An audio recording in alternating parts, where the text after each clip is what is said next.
fun channel, and we are here to discuss matters about our country. This will be the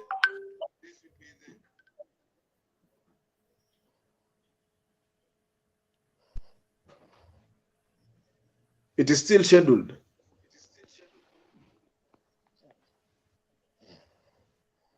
No, it's live now. It's live. It's already, we already that seconds in. Oh,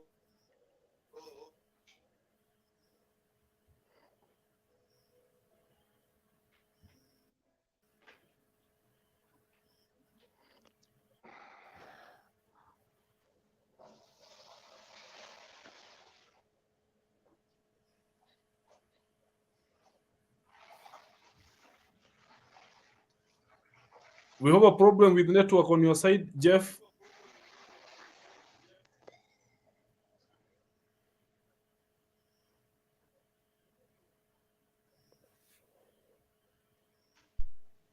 Jeff amepotea.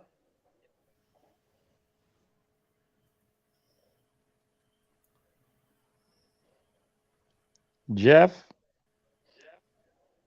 Network. Jeff may be having a network issue. So I think Kamunya can take over there. I think, am I having... Oh, he is back. I think you are having a network problem. I don't know what we do about it. But we can work a note from your end.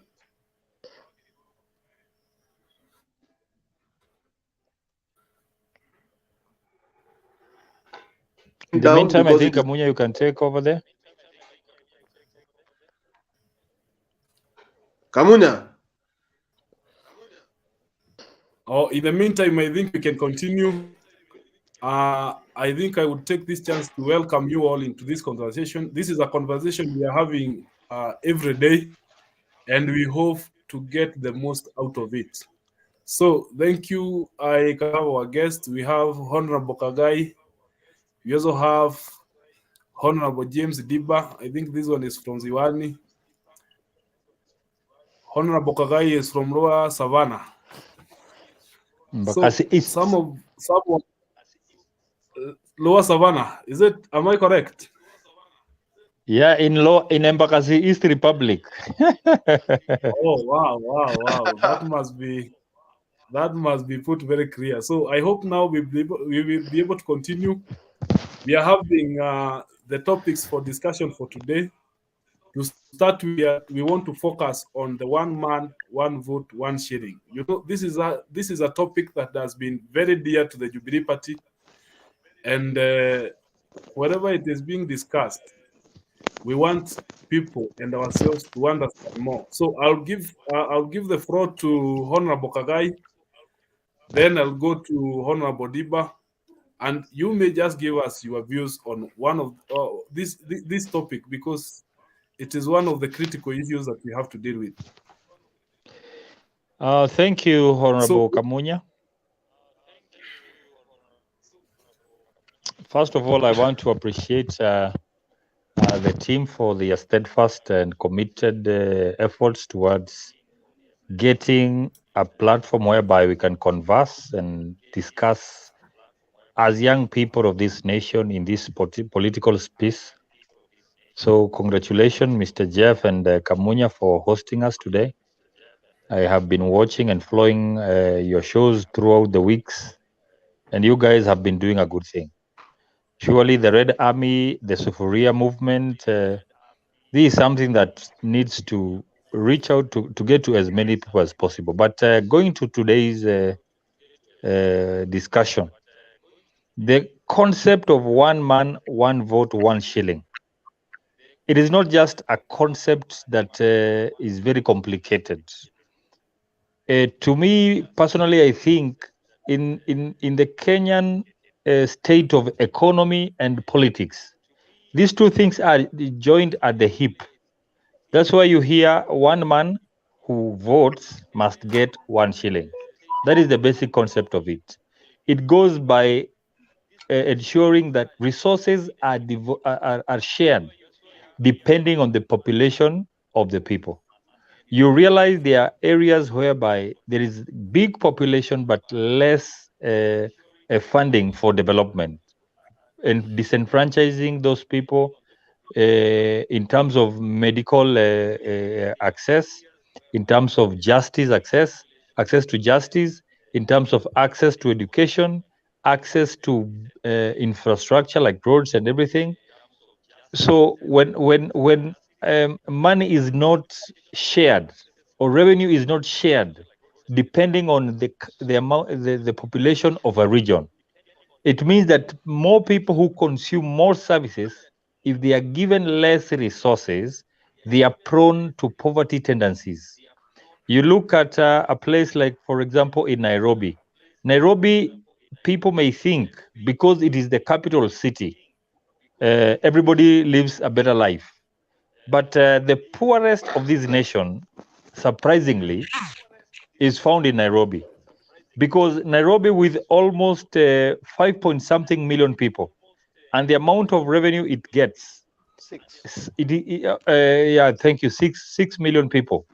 You look at the resources given to Nairobi County for services, you realize that it is just a drop in the ocean. That's why even today you'll find people in the slums don't even have facilities for sanitation like toilets. Sewer problem has always been there in Nairobi. When you go to a county like Kiambu, with a population of around almost 3 million now, that county is so, yes, it is so vast. When you look at Kiambu and its population, you first get to understand why young people are even going into drugs and wasting away, because they can't access services or development that can facilitate for their economic empowerment. So for me, the one man, one vote, 1 shilling, it's a good concept whereby you focus the resources to the people, empowering the people, and by that doing, you generate even more for the country. I want to support Mheshimiwa Kagai on his point. It is just it is a rule of natural justice. 1 man, 1 vote, 1 shilling is rules for natural justice, because if the people of Central, for example, for Kiambu, the people of Kiambu, if there are many, it means they are even the ones paying more tax. So I think even just by rules of natural justice, 1 man, 1 vote, 1 shilling should be one of the main discussions that the Azimio coalition puts on the table when we go to negotiate with Kenya Kwanza.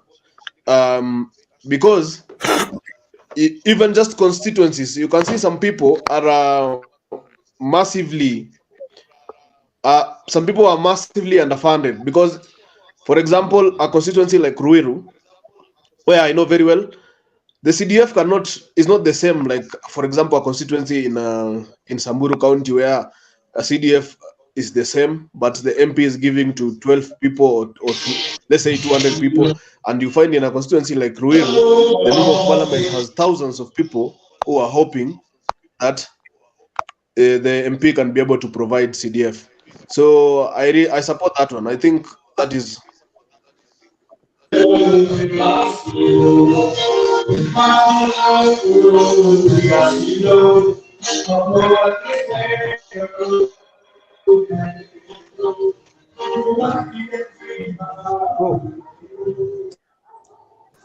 Mheshimiwa Kamunya, I support that.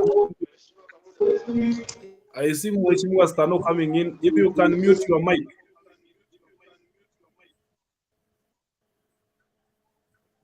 Mheshimiwa Stano, if you can mute your mic. So, Jeff, you can continue.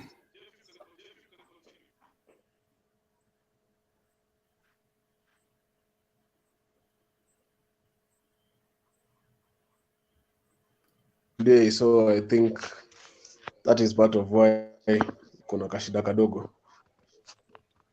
So I think we are having a lot of members coming in. Welcome. So, yes, and that's why it's stretching the network a little bit, but it will be fine. We hope it will be fine. So if I may give someone else a chance to contribute, yes, then I will give the floor to James Diba. If you can hear me, you can continue. Thank you very much. This issue of 1 man, 1 shilling ni kitu very important to the country. I've been in a county like Samburu. All the resources they have, it belongs to the community. And you find those people wanapewa CDF, wanapewa wako na county, pesa za county zinaingia, and then also when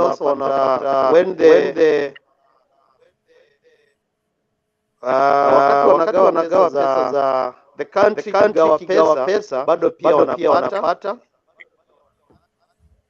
Kuna pesa zinaitwa za what is this? Unaona kama equalization fund, hizo zote wanazipata. And the population are very population ni kidogo sana. Sijui kama hizo mic zinaongea kwa. There is a lot of echoes. Sijui kama mnatengeneza zote. I think Ndimba, it's from your side. You need to have at least earphones so that when you are speaking, you don't hear yourself speaking. Oh, so how am I supposed to do it?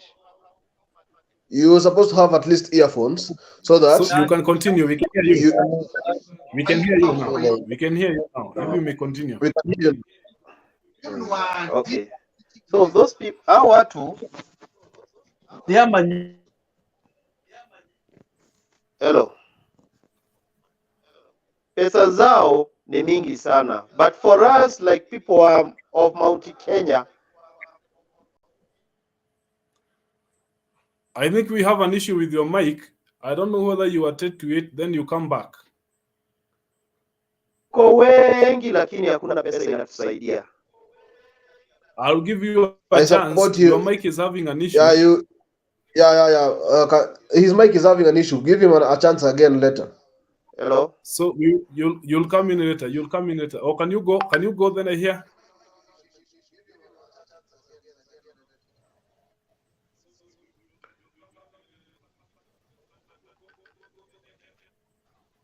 I think we'll give you a chance later. So I can also see there are some people who have come. I can see Mheshimiwa Keminda is around. I can see Neri Nyambura is around. I hope give them a chance to. So if you have been following, we can give you a chance to come in at this point so that we can hear your contributions. So maybe Mheshimiwa Kiminda, if you can say hi to us and contribute what you may say. Okay. How is everybody? We are well. Oh, that's good. Okay. Very well, Chairman. Karibu. Asante, sita contribute kwa saa hizi manake sijajua mjadala. Yeah, sawa, karibu. Yeah, but in the meantime, I will catch up and then I contribute. Kamunya, Mheshimiwa Kamunya, what about yourself? Give us your views on the one shilling, one vote. So if I may come in, as you have said, the issue of one man, one vote is very, very dear to Kenyans. Because you find that where the populations are high, we do not have resources. The resources are going to the places where we have radmas and no people. If you can remember, the Commission for Revenue Allocation, the CRA, which is mandated by the Constitution to oversee or to recommend the formula for the sharing of formula, the sharing of national resources. In the year 2020, they came up with a formula. And this formula, actually, we were all in agreement that this formula was almost adhering to the one man, one vote, one shilling. And if you can remember, there was an impasse. The Senate deferred the motion for at least 7 times, because most of the members who are coming from these sparsely populated areas were trying to bar it from passing. And if you can recall, the moment we promulgated this constitution that we are having today, everything that is supposed to be done by commissions, they are supposed to do it independently, and they are not supposed to be coerced to do their work. So when the Commission for Revenue Allocation did its work and recommended a formula, and we were unable to adopt it, then that shows that we already have a problem. So going into these negotiations that we may be having, it will be critical that we now have this discussion that we have to revert to the 1 man, 1 vote, 1 shilling, because that is what should happen. As you can see, some of these counties are able, for example, to sponsor their children to go to school. You can give an example of a county like Mandera. They are sponsoring almost all the students that are there, transiting from KCPE to high school, transiting from Form 4 to the university. But when you come to regions, for example, some of the regions like Kakamega, like some other regions in Mount Kenya, you'll find that people are literally killing themselves, trying to we saw the other issue yesterday or the other day in Githurai, where a person really died they were trying to share out some bursaries. So when we do some of these things, I hope it will be important to remember that this is an issue that is very dear to us, and we must say that it must be a point of discussion, whatever comes may. So I think I'll have that one to say. I want to support this Mheshimiwa Kamunya there, because you see there are some constituencies that the population is too high. It is like it's a super constituency. And Mheshimiwa Uhuru Kenyatta, our former party leader and the former president of the Republic of Kenya, had identified this issue, and it was very dear to him, because he knew that if he is not going to push this agenda, the Mount Kenya region will remain behind. And that is why, for us also, when that is one of the major points of discussion when we go into these discussions, whoever will represent us, this issue must come back to the table. Mheshimiwa Kagai,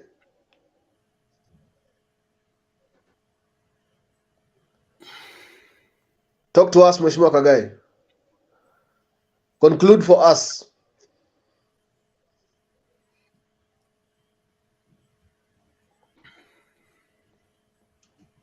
Mheshimiwa Ndiba. Oh yeah, Kagai is back up now. Yeah, okay. Yes. The most fundamental thing is to understand that for us to develop this country in a trajectory that Vision 2030 envisaged, it is imperative that first of all we must accept to empower the human resource of our nation. When you devolve funds by a larger percentage of the revenue allocation formula being the landmass, and pegging it on the pre-colonial conditions whereby they say some places were developed more than the others, when you follow that route, you realize where resources ought to develop more revenue for the country and push the country ahead, those places tend to crumble for less. Look, for example, a situation that is happening right now. Today, a truck was overspeeding in Megori and hit around 20 people, but instead of people focusing to save those people, they went ahead to loot the goods, the rice that was on that truck. It shows you that where populations are so high, there is high level of poverty. And if you put money where people are, develop roads, develop electricity, build schools, build polytechnics, build technology hubs, when you do those things in places where there is a lot of there is population, then you spur growth from there, because the young people, all they need is a space, a computer, and a lab to develop their ideas. When you put money where people are, the end game is that you develop a nation and you create more revenue for the nation. For example, if you have a dispensary in a place that, like, let's say, for example, like in Turkana, or a place that I've gone in, like West Pokot, in Takwel, for example, a town I went in for Takwel, you realize that place has not more than 500 people living in that village. If you put up a dispensary, which you are supposed to do, I found a dispensary actually in that area, whereby it is closed up to around 10 a.m. That's when people start to come. And then by 2, everybody has been treated and gone home. But come to a place like Ruiru, for example, you may think this place is too developed, but look at the volume of people coming into a small dispensary. You realize there is no medicine. You realize even the infrastructure there cannot support the population. Therefore, people don't have that access to proper or good medication or Medicare. So it is imperative that when you put money where people are, you empower people to continue working and building the nation and generating more revenue, even to support those who are in far-flung areas where sometimes we can say allow me to interrupt you. Allow me to interrupt you, senior, just to emphasize one of your points. Marginalization, we cannot continue talking about marginalization. Devolution has already addressed the challenges of marginalization. In our new constitution, devolution has already brought government closer to people. So this idea of saying that we cannot use one man, one vote, one shilling because of people being marginalized from the past, that cannot work anymore, because these people have been getting equalization fund since the 2010 constitution was inaugurated. These people have had county governments. It is a point now where we as Kenyans should actually sit down and say we must divide our cake based on justice, not loss of natural justice. Because even in regions where people are more, it's where even the bigger cake comes from. So I think it is just natural that we should be done a favorable amount to these people so that they can also use it to develop themselves and bring even more to the population. I think all of us have... To add a very, very small comment on that. I always want to compare a county like Lamu County, where I've gone, I have visited. Yes, it requires a lot of development.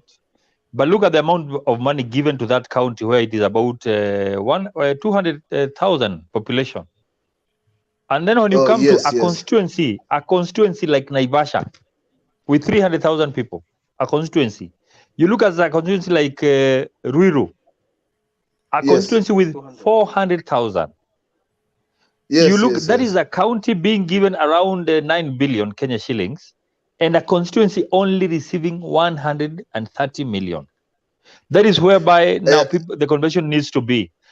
When you put money in a place where there is low population, you deprive actually those people from getting more money, because once the rural people don't have access to capital to develop their businesses and even infrastructure to do their businesses, they don't generate more tax. They won't generate taxes to be shared in other counties. So it is important for us to share money depending on the population.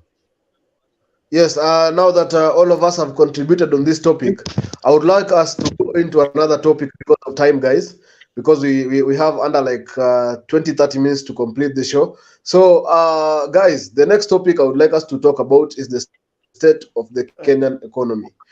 What is happening to the public coffers in this country, in that this government has removed subsidies on fuel, this government has removed subsidies on unga. This government is overtaxing us, yet this government does not have enough money to pay even civil servants, or let alone paying civil servants. It has now been 4 months. Devolution in this country has not received funds from this Kenya Kwanza regime.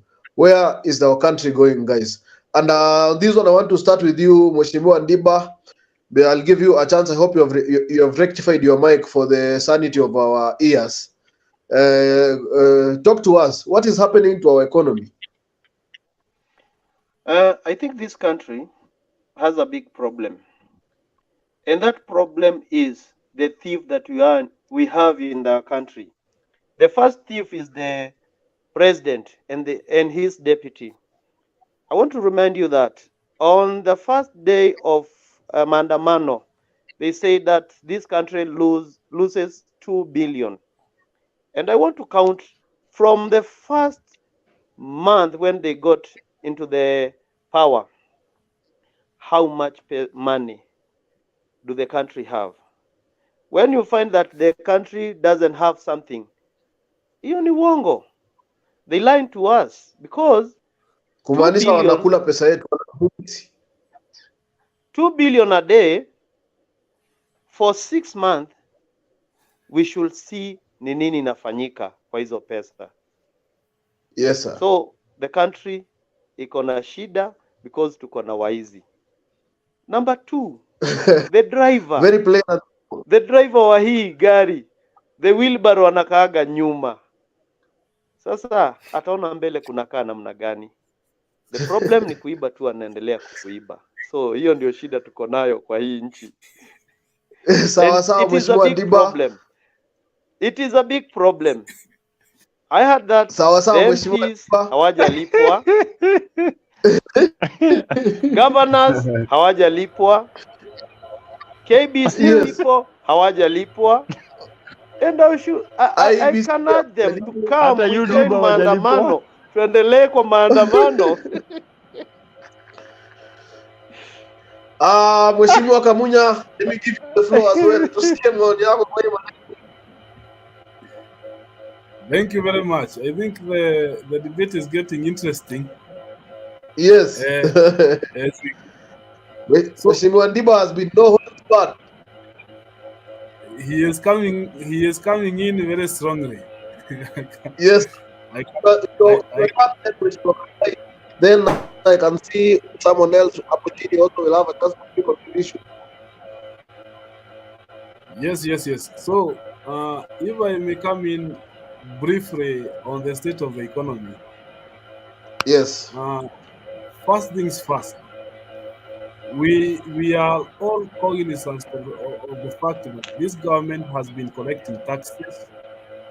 Yes. And if the maths from the Kenya Revenue Authority are anything to go by, in fact, they have been collecting more than what the previous administration was correcting.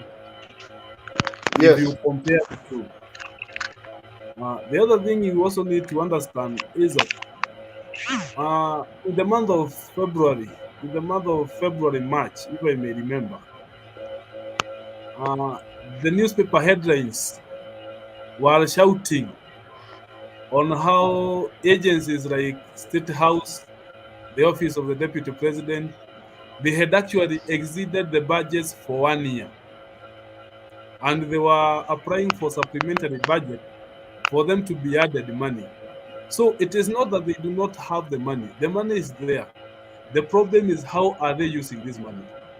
And that is where the big problem is. Because if we are talking of the month of March, and they have exhausted the budget, the State House had exhausted the budget for 1 year, which was 4 billion.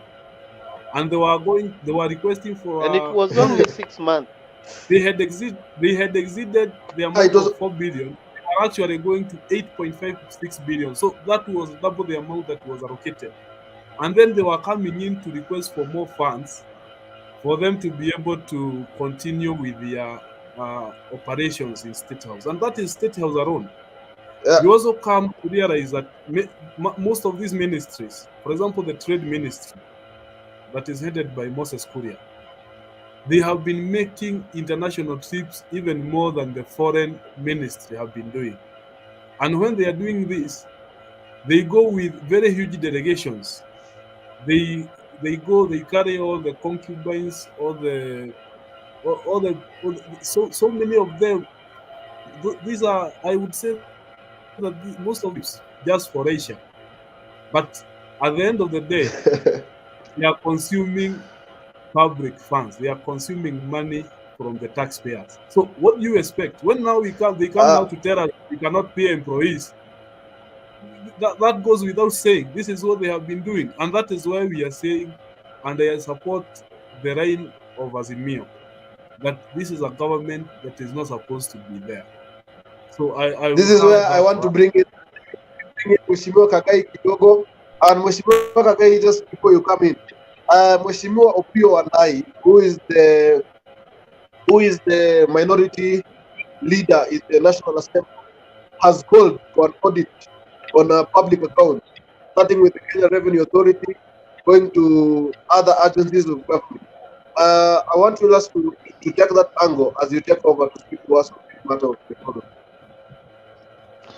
Okay, thank you. Now, I will take two angles actually. One is what you have just mentioned, the legal aspects of the current conversation going on in the country. How did we get ourselves to where we are today? You find a government that is collecting too much, yet you don't know where it is going. They cut all the subsidies. Those monies, where are they going?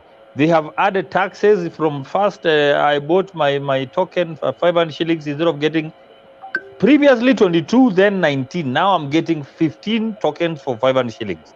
Where are they taking all this money? You see that is where now the minority leader in the assembly is asking. It is important to do an audit to this government first. Also, remember, the person proposed to be the chairperson of the Kenya Revenue Authority is one of the mentioned stadium millionaires. Somebody who has a company that was tendered to build a stadium, and that stadium, it is not even in existence. Even you remember the famous Cameroon Stadium. Those people are now in government, yet whatever they were given money to do, they did not. That is one. We don't know how this government is taking. But one thing I have always been consistent about, and this one I want you to listen, young people. It is good to desire to have a vehicle. Everybody desires a good life. You desire to drive the best machine, but do you have a driver's license? Have you been pre-qualified? Do you have the skills to drive that vehicle? I see a government which is being led by an incompetent team of leaders. I don't even think I need to call them leaders. I've always said these people coveted the positions they hold, but they never took time to understand how those positions are managed. Look at the office of the president. These people don't even know how to start to operate as president and deputy president. They don't know when they left campaigns. They don't even remember when they left campaigns. They are still in the campaigns. These guys, they are still promising. They are still saying we did, we will. And they are already there, collecting our money, doing nothing. But I think, as Are I you said, saying that this government is incompetent and cannot run a government? These people are highly incompetent and unable to run a government. And if you want to dispute this statement, just look at the tweets of their economic advisor, chief economic advisor today. What did he say today? That they don't even know how to pay, whether to pay debt or pay salaries. What kind of a statement can come from an advisor to the president? Or to sack people? That is an advisor to the president. You are not even selling hope to the people. You are just telling them, actually, we got here, we didn't know that this money was to be paid as debt, and we don't know how to do what we can do with the rest. 30% remaining, you see? So yes, when I say this is a government of... when I say it's a government of people who are incompetent, yes? Mheshimiwa Kagai, kidogo tu, I'll give you a chance to complete what you are saying. But allow me also to give Wakili Katuki a minute or two to air his views on this matter. Welcome to the channel. Wakili. Thank you. Can you hear me? Yes. Yeah, I first want to say that whatever we are experiencing as a country right now It's a very sad state of affairs.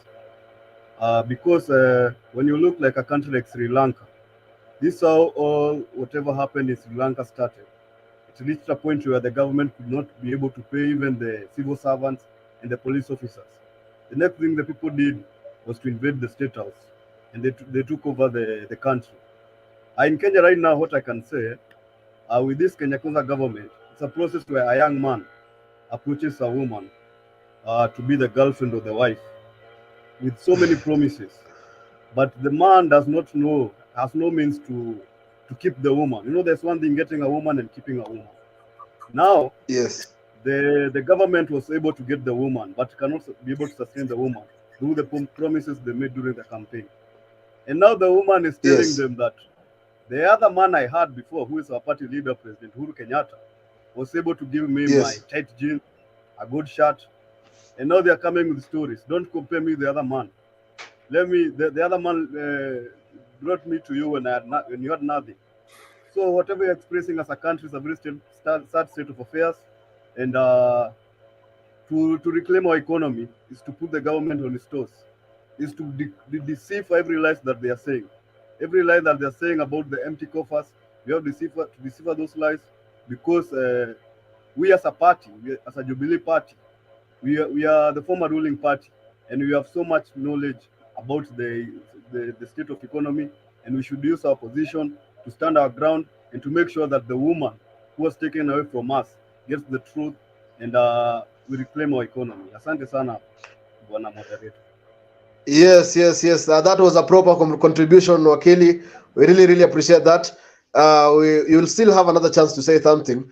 Mheshimiwa Ndiba, I can see this matter of economy is very close to your chest. Sema kitu.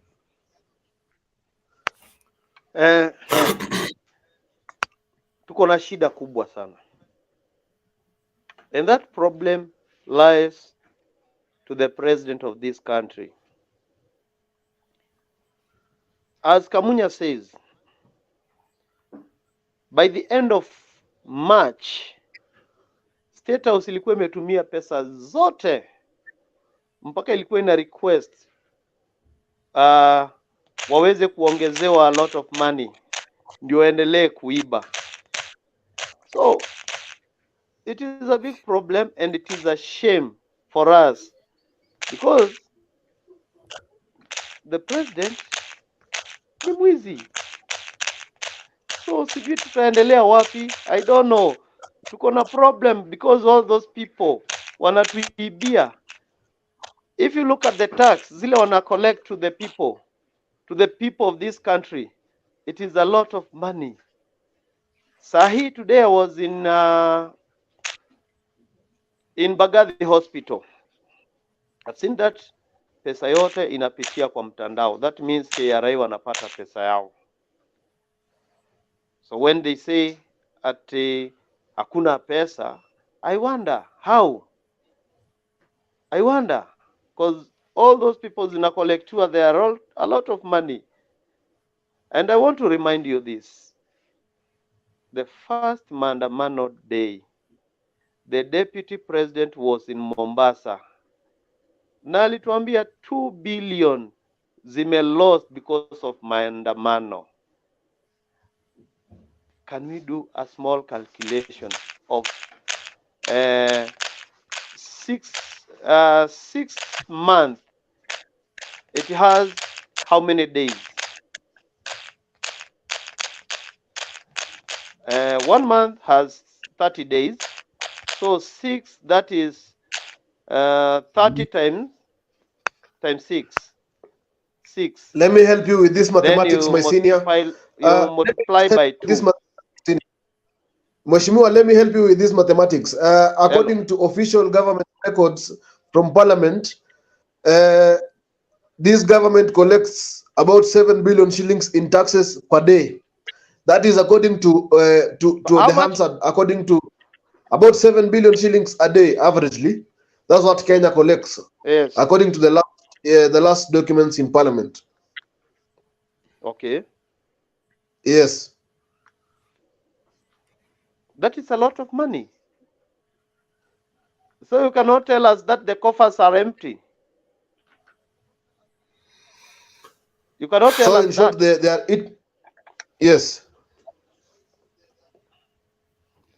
They are pretending. We got a lot of money. You find like Moses Kuria, he travels a lot. The CS for all the CS are traveling from abroad to abroad. Recently, even the president was in Burundi. He uses the same money to go to travel to all those places. So in short, What you're saying about the the priorities Hustler of the Fund? government. Hello? You are saying the government is not prioritizing the problems of its citizens and spending the money Yes. that is made by the citizens. Yes. Maybe, Also, you find in State House there is more prayers. People are coming from. Mheshimiwa Thank Kamunya you has so something to say. Mheshimiwa Kamunya has Thank something. Hold there hapo kwa prayers. Let's hear from Kamunya kidogo. Hapo kwa maombi, we will come back to tell us about those prayers. Thank you so much. Thank you so much. I think on the state of the economy, we are aware we are in a bad situation, and that is something they cannot hide. So when we have reached a point that they are not able to pay salaries, it is now there in the open. Everyone can see that they cannot be able to run this government. But be it as it may, I want us, because of time, to look maybe just briefly on the next issue, which is Yes. which is the issue of IEBC. Because as you understand, Azimio, one of the core issues that Azimio is bringing on is that of IEBC, because we have one of the issues is that Azimio wants the 4 commissioners who are removed by the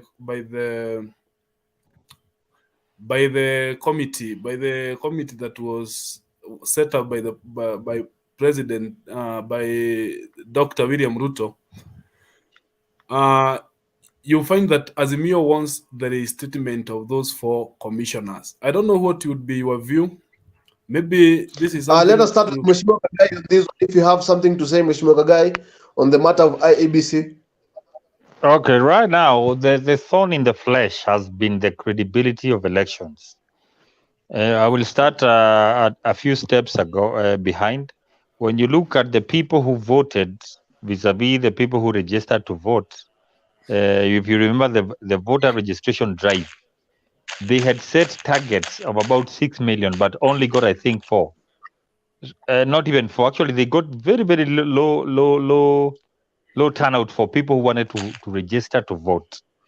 There is an apathy for people not losing confidence with the IBC as it is. So the reason why I think Azimio wants reforms, especially on the issue of IBC, is to bring some synergy and even some credibility, so that people can trust the process. There is no reason why I should wake up at 4 a.m. to queue for me to vote at sometimes in around 11, but my vote will not count. So the reforms for IBC, first of all, they are very, very critical. And one thing I want to say to us, it is so funny that Kenya borrowed almost everything from the American Constitution, but decided not to borrow the part of the electoral process. When you look at the United States, every state has its own election management team. And once they declare election, it is done. Number 2, we borrowed from that constitution everything, the devolution and everything, the counties, the Senate, but we did not carry along with it the way the formula for electing a president. You know that in the US, a president is elected by the colleges, but in Kenya, we want the person to vote.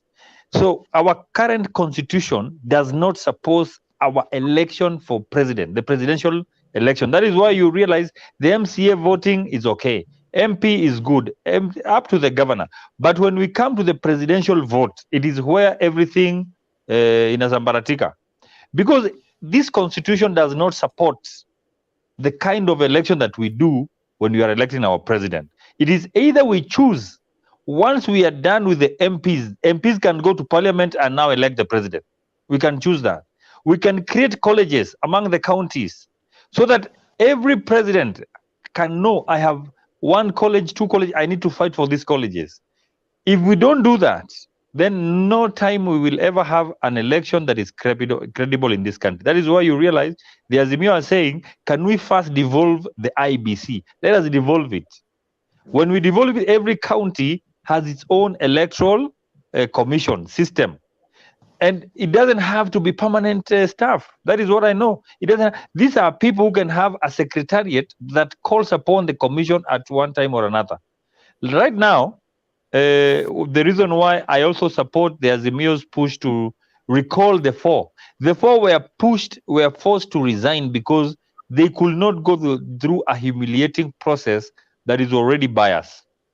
So bringing them back, it is giving us some time. Can you even ask yourself if today, God forbid, anything happens to the president and the deputy president? Anything fatal, God forbid. Do you know we don't have a commission even to conduct a single election in this country?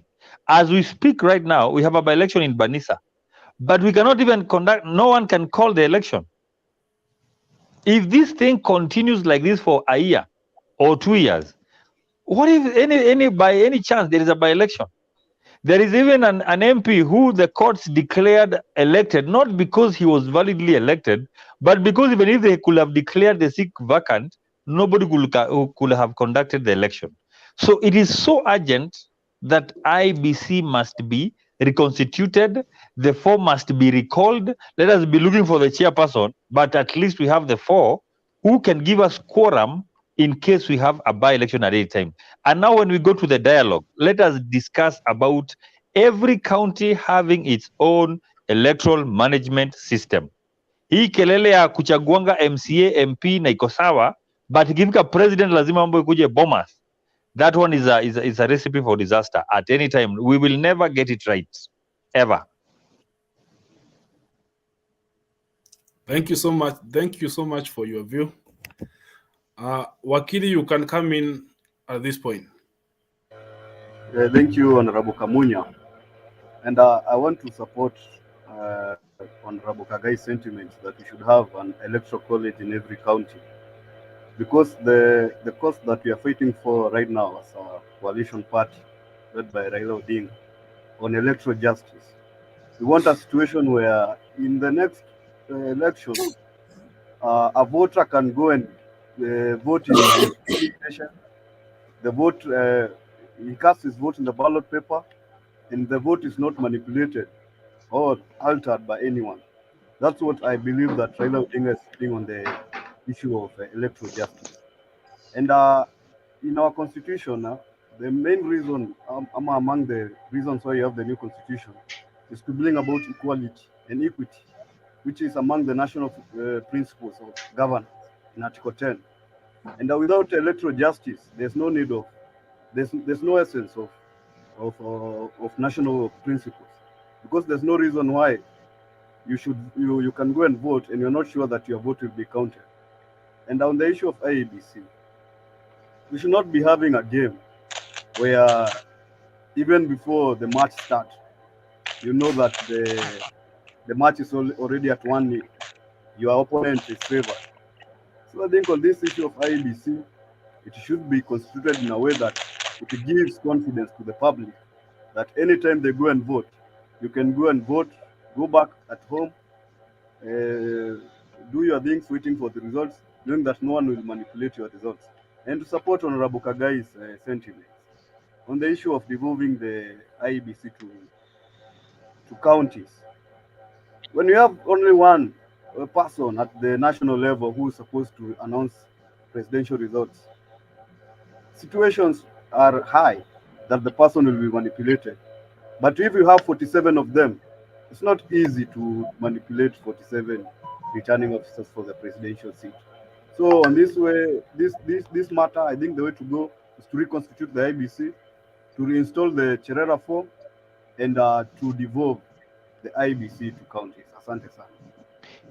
If Thank you you. allow me, moderator, there's something I wanted to push, and I left in my mind. We have a country whereby I think 64% population is the young people, age below 40 years of age, and these people are slowly losing interest in electoral processes. It is because we have a system that does not attract accountability, and our generation right now, they want to know why, when I did whatever I did, I got this result. We have a generation where we are being so fast through technology and everything. The information age is with us, so you cannot lie to a young person who wake up in the, early in the morning. They go to their phone, they do their tallies, and then you give them a different result. So young people are even giving up on not just elections. Actually, moderator, the danger of having a bad electoral system is that the consequences are so bad that people will lose interest in looking for leadership. And you know, politics dictates economy.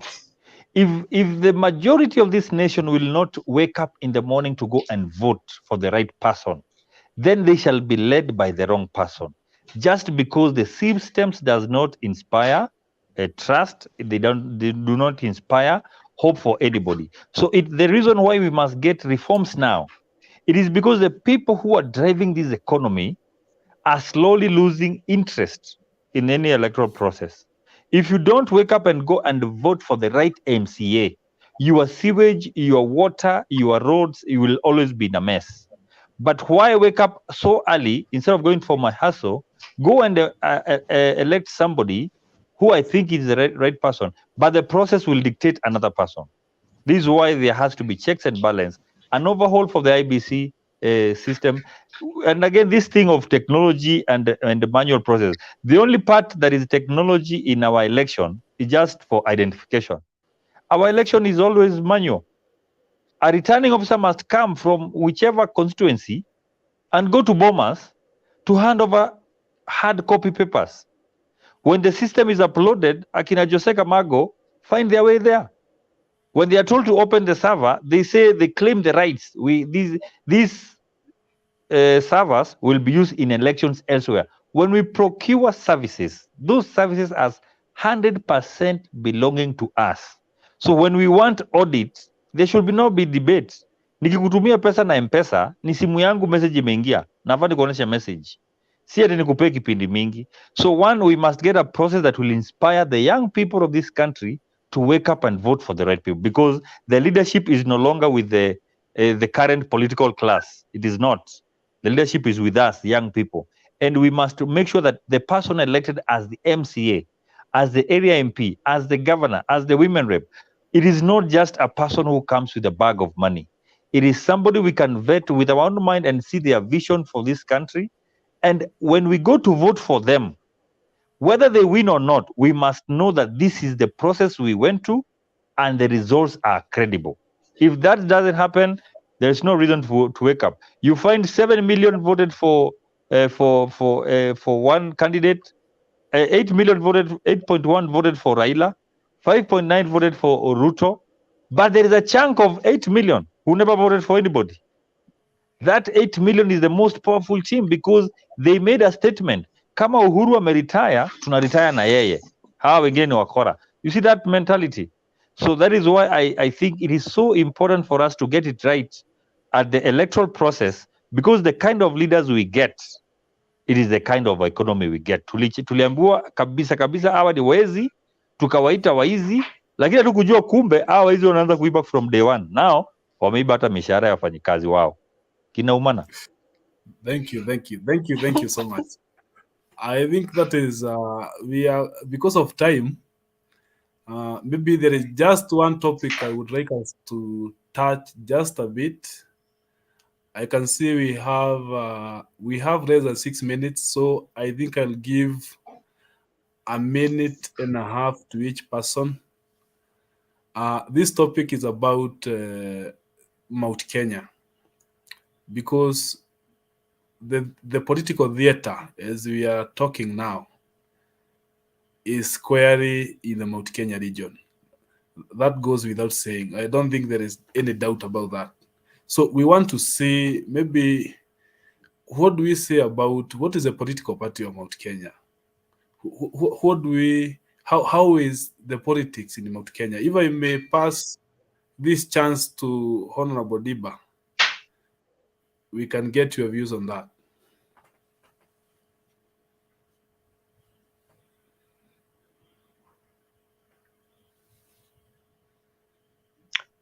I think Mount Kenya, we have a big problem. First, tuliuziwa uongo, si uoga, tuliuziwa uongo. Right now in Mount Kenya, I think the party that's supposed to be that we are supposed to be in is Jubilee Party, not UDA. But we found ourselves in most of the people voted for UDA, and UDA was a party from Kalenjin people. So we don't have a party that's supposed to talk for our people. I heard today a meeting was held somewhere. I think it was in Juja.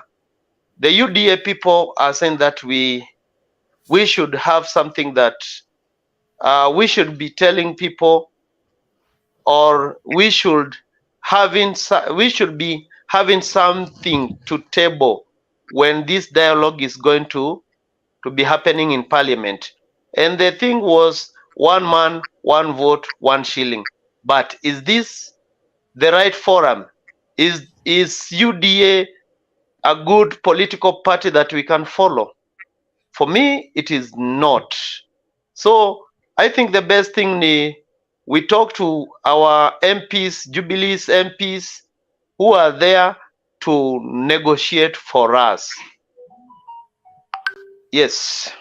Thank you so much. I'll give Wakiri just a minute and a half to contribute on that issue. Hello. Yes, thank you so much, Mheshimiwa Kamunya. On this matter of Mount Kenya politics and Mount Kenya party, first of all, may I believe that the only party that belongs to the people of Mount Kenya is the Jubilee Party. The only party that is going to mold the next generation of leaders from Mount Kenya is the Jubilee Party, the party I'm loyal to in my party. The developments you're seeing lately, the Tuk Party, the UDA party, they have tried to, like, they're trying the whole country to see our leaders, who are leaders from Mount Kenya, for example, the deputy president, the leader of majority. They are trying to paint them to the country like leaders who don't know, who only speak like as if their mind is disconnected from the mouth. They are trying to bring a notion to the public that Mount Kenya is no longer capable of producing leaders we had before, like, for example, President Uhuru, Kenneth Matiba, because the work they are being given to do is the dirty work. For example, when you look at Parliament, Yes. You see the current administration is giving our leaders from Mount Kenya to do the dirty work. You saw the other day, Mheshimiwa Emilio Odhiambo branding Mheshimiwa Ichung'wa as a member of the LGBTQ community. That's one way of bringing us down as the Mount Kenya people. And because in that party, I'm sure we do not have any position in that party. It is up to us to empower this party, the Jubilee Party, as the vehicle to produce the other generation of leaders from Mount Kenya. Without wasting my thoughts, there's a notion in the Republic that leaders from Mount Kenya are illiterate. Utasikia watu wakisema ati Mount Kenya ni tugege. The members of parliament we have, most of them, because even our people believe that right now, because they are aware that the people they elected, they are not fit. They are aware that they don't know what they are doing. So for us as a party, as the Jubilee Party, we have a very big mandate, those of us that have remained in the party, to bring out the next generation of leaders from Mount Kenya, the leaders who will be able to come to the national platform and give a standing fit to the politics of Mount Kenya. And I think Honorable Kagai is fully fit to take up that role, because the way I know him and the way he has is among the next generation of leaders that you're having. Asante sana. Maybe he may give us. Wow, first of all, Wakili, I have to really appreciate you for that. It's a good compliment, and let me tell you, even you, if you could have been listening to yourself, you guy, you are good stuff, and this is the future. This is the future for Starehe constituency. Keep going. Now, my thoughts on it. First of all, I want to thank our party leader, Uhuru Muigai Kenyatta. He's a man who foresaw the dangers that we are in currently, tried to advise us, but because the nature of our people, we had been given into to fall to the trap of taking things that we don't work for. That one I can give it for our party leader, Uhuru Muigai Kenyatta. And I also want to thank a gentleman that I really admire of late, having to understand what he stands for. Our SG, Jeremiah Kioni. I don't think Jeremiah Kioni was even brought in as the SG of the party for the purpose of 22 elections. I have looked at all the optics and I realized this gentleman was brought in for the future of Mount Kenya now, after post-election. There is nobody with a spine after Uhuru Kenyatta to withstand the fight that is coming from these people of UDA. Not Mount Kenya, the people, the owners of UDA, who have already pushed the mountain to a shredder. You know, the mountain is being pushed to a shredder. They want it in pieces. So I want also to appreciate our SG, Jeremiah Kioni, because he has stood firm with his sufuria on the head, saying, no, this is our position as Mount Kenya. We cannot be fooled. We cannot be taken for granted. We have our position, we have our voice, we have our mandate for this nation. You are talking about a community that actually, by perception or by reality, whichever that you subscribe to, we are talking a community that spurs economic activities across the nation. You go to Lamu, you find Kikuyu. You go to Kwale, you find Kikuyu. Go to Kisii, you find Kikuyu. Go to Machakos, half of it is Kikuyu. Go to every major city, even Eldoret. Eldoret, the MCA for Eldoret town is a Kikuyu. You understand? We are talking a community that is driven by hard work, and a community of entrepreneurs who, wherever they find, there is somebody who's called Gaucho who was joking around and saying, don't joke with Kikuyus. They sell mask kumi, but amepack pro box hapo nje. These are people who are dynamic. And now there is a community, a group of people who want to muzzle this community, and they are happy to see us confused by any means. So when I look at that, I say our SG and our party leader have given a statement by saying that Jubilee shall not be folded because it is the only mouthpiece by which Mount Kenya can speak. It is the only mouthpiece that a young Kikuyu, a young Mount Kenya, a young Meru, a young Tharaka, a young Mbeere, who would aspire to lead this nation at some ever point, Jubilee is the only place or the only party that can give them an opportunity. Look at how our young people are treated in the UDA. They fought, they were told, they were given promises, no promise has come to fruition. The symbol of a wheelbarrow was a symbol of, as they said, was a symbol of hard work. But to me, it was a symbol of slavery for our people. You want our people to be hawkers. Mount Kenya people were never hawkers. Part of them are hawkers, yes, we know that. But they were the drivers of economy. They were the Rwadhia boys. Now you want Rwadhia boys to be cat pullers? You are pushing this country. Now, I look at, you guys are intelligent enough to understand that major banks who are founded, incorporated in Kenya, like Equity, NCBA and everything, they are now investing in other countries, abandoning their own country because of the policies that are coming that are anti-Mount Kenya. But they don't know when they fight Mount Kenya, they are fighting the economy of this country, because Mount Kenya are the drivers of the economy of this country, whether by perception or by fact. I don't care. Okay. Now, Jubilee Party in the future should present, we may not focus so much about the presidential position, but we must start to develop leadership from the ward level, leadership from the lowest unit of an electoral process. Let us have the best candidates. In these 3-4 years we have, can we converse as young people and take ownership of this party and drive it to our generation? Because in 2027, the political class that has been ruling this country for more than 50 years, they are going out. Even the one who we are telling Zakayo Shuka, even if he stays there until 2027, he must go with the wave. We must have new leadership in 2027, and Jubilee Party will play the key role. The pivotal role for Jubilee Party is to mentor and launch new leadership. People who are driven by vision, people who are driven by character, people who are driven by quality of the work they want to do for their people. Servant leadership. Thank you. Thank you so much. I think you took around 4 minutes. Wow. You had 1.5, so you should be thanking me.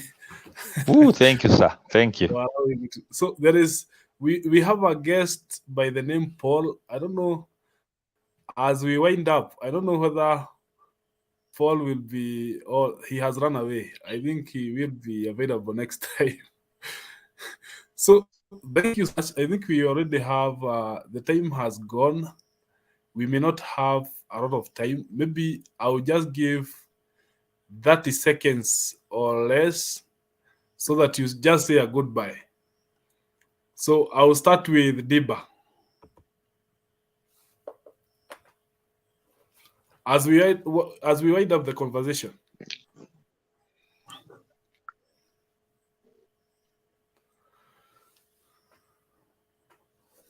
Huyu bado anakula kidole.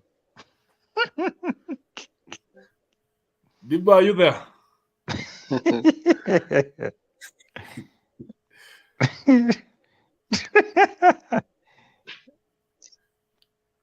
Maybe, I don't know that. Are you there? Are you ready to go?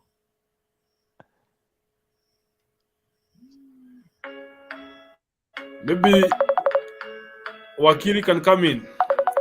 Just 30 seconds or less. Thank you very much, guys. I really, napenda hii kipindi sana. Kwa sawa. Thank you very much. Yes. Thank you. I'm ready.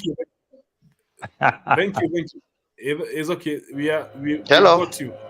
So Wakili, I think the best thing is this forum to continue day by day. We discuss issues or